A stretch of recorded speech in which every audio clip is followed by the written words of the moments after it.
দুর্নীতি প্রতিরোধ করতে না পারলে সুষ্ঠু নির্বাচন সম্ভব নয়। রাজনৈতিক সংস্কৃতি পরিবর্তন করা দরকার। রাজনীতিবিদদের মধ্যে একে অপরের সাথে সৌন্দর্যপূর্ণ আচরণ থাকা দরকার।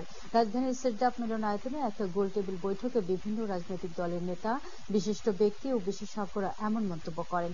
গণতন্ত্রের রক্ষার জন্য নির্বাচনের কোনো বিকল্প নেই বলে জানান বক্তারা। আরো জানাচ্ছেন শিমুল খান।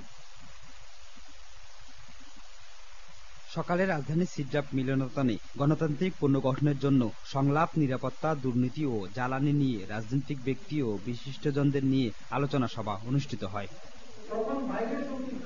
বৈঠকে পুলিশ বাহিনীর সদস্যদের নিয়েও কথা বলেন গণ অধিকার পরিষদের এই নেতা। 2018-24 সালের ইলেকশনে তারা দায়িত্ব পালন করেছেন। ওই সময় যারা ইউরো ছিলেন তারা কিন্তু আজকে ডিসি, ওই সময় যারা ওসি দায়িত্বে ছিলেন তারা কিন্তু এখনো বহাল তবিয়তে রয়েছে।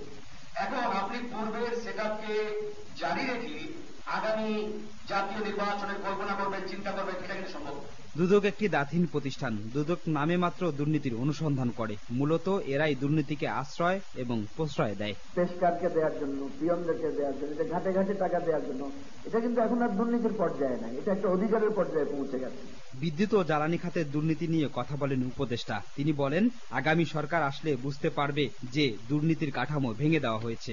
আমি যে 3টা বিভাগ দেখি, সেই 3টা মন্ত্রণালয় দেখি, সেখানে আমরা 45,000 কোটি টাকা সাশ্রয় করতে সক্ষম। আমরা সবসময় অতীতে কে দুর্নীতি করতেছে সেটার অনুসন্ধান করি, কিন্তু বর্তমানে কে দুর্নীতি করতে তাকে অনুসন্ধান করি না। আমি চাই যে আমাকে অনুসন্ধান করুক, দেখুক যে আমি এত দুর্নীতি করছি। বিশ্ববিদ্যালয়ের ভিসিরা দুর্নীতিতে উন্মাদ হয়ে গেছে। বিচার বিভাগেও দুর্নীতির উচ্চ পন্থায় পৌঁছে গেছে বলে মন্তব্য করে বক্তারা।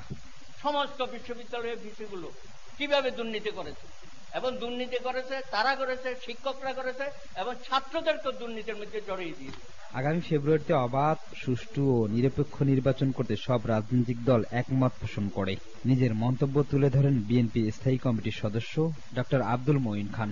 একটি সুষ্ঠু নিরপেক্ষ নির্বাচন যেটি আগামী ফেব্রুয়ারিতে হবে সরকার ঘোষণা দিয়েছে, এবং আমি বিশ্বাস করি বাংলাদেশের সব রাজনৈতিক দল সে বিষয়ে ইতিমধ্যে একমত হয়েছে।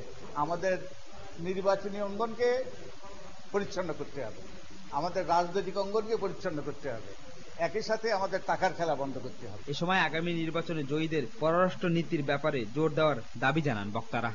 নিরাপত্তার বিরুদ্ধে শিমুল খান, মাই টিভি, ঢাকা।